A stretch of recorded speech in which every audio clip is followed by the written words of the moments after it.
দিন কায়েমের কথা করলে কয় যে ওমা তা তো রাজনীতি করে। তোমার জন্য আমার কোনো আলোচনাই নাই, তুমি বুঝো নাই, তোমার জন্মও তুমি বুঝো নাই, তোমার আল্লাহ বানাইছে রাজনীতি করার জন্য। ইন্নী জাইলুন ফিল আরদে, খেলাফত ইটসেলফ এ পলিটিক্যাল ওয়ার্ড। তুমি রাজনীতি জানো না? তোমার কোন জিনে পয়দাশ দিছে? তোমার কোন মালাইকায় পয়দাশ দিছে? তোমার তো বানানো হয়েছে খেলাফতের জন্য। কথা কি বুঝো? তসবিহ পড়ার জন্য তোমার বানাইছে। ফেরেশতারা বলছিল তো আল্লাহ আমরা তো তসবিহ পড়ি, নাহনু নুসাব্বিহু বিহামদিকা ওয়া নুকাদ্দিসু লাক, ক্বালা ইন্নী আ'লামু মা লা তা'লামুন। তোদের কোনো আকল নাই। সুবহানাল্লাহ। খেলাফত কি জিনিস তোরা কি বুঝোস?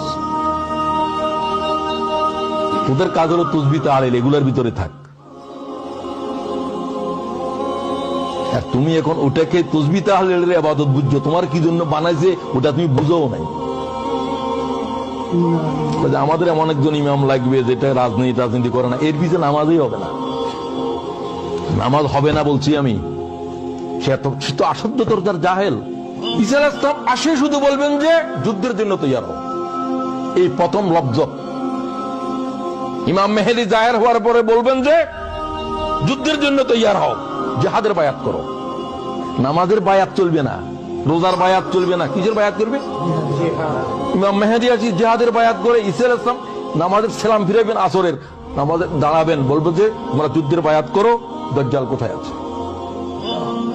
তোমার কোনো খবরে নেই। তুমি তখনও বলিও আমার তো কিছু তসবিহ আছে বাকি আছে, কি পড়বে তসবিহ? তোমার তো আর কোনো কাম নাই, তুমি বুঝো না।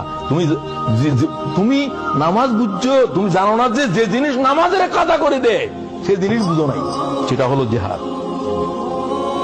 খন্দকের যুদ্ধে রাসূলুল্লাহ 9 ওয়াক্ত নামাজ কাজা হয়েছে। সুবহানাল্লাহ। তুমি নামাজ বুঝছো, নামাজের মুলতবি করে দিয়েছে সেটা বুঝছো? তুমি তোমার মমুতের আগেও বুঝতে না। তুমি তোমার নিজের ধারণা যে তুমি বুঝে ফেলছো, তোমার চিকিৎসা নাই। হাকিমকে জিজ্ঞাসা করে কার চিকিৎসা নাই? সবাই তো চিকিৎসা আছে, তবে যে রোগী মনে করে যে আমার রোগ নাই এর চিকিৎসা নাই। কথা বুঝোনি কি বলে? যে বলে আমি বুঝে ফেলছি, তোর চিকিৎসা নাই, তুই এই অজ্ঞতা নিয়ে কবরে যাবি। চিকিৎসা তার আছে, তুই মনে কর আমাকে আরো জানতে হবে, আমি তো কিছুই জানি না, তোমার জন্য জানার আছে। আজীব বিষয় চলছে উম্মতের উপরে। উম্মতের আলেমেরা গোমরা হয়ে গেছে, ইল্লা মাশাআল্লাহ। এবং কিয়ামতের আগে তাই হবে। হুজুর বলছে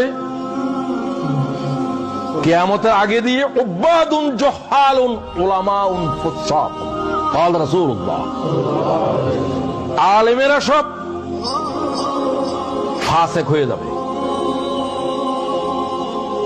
জাহেলেরা আবেদ হয়ে যাবে। জাহেলেরা আবেদ হবে, ইবাদত বুঝবে না। কথা বুঝছেন নাকি? ইবাদত বুঝবে না, হেদের ইবাদত হবেও না, কারণ তাদের ইলম নাই। কোরআন শরীফ পড়ে ভুল পড়ে, ওটা করে ভুল পড়ে, ভুল করে সবকিছু। যারা জানবে তারা ইবাদত ছেড়ে দিবে, আর যারা ইবাদতে মশগুল হবে এরা ইবাদত কিভাবে করতে হবে কি কিছুই জানে না।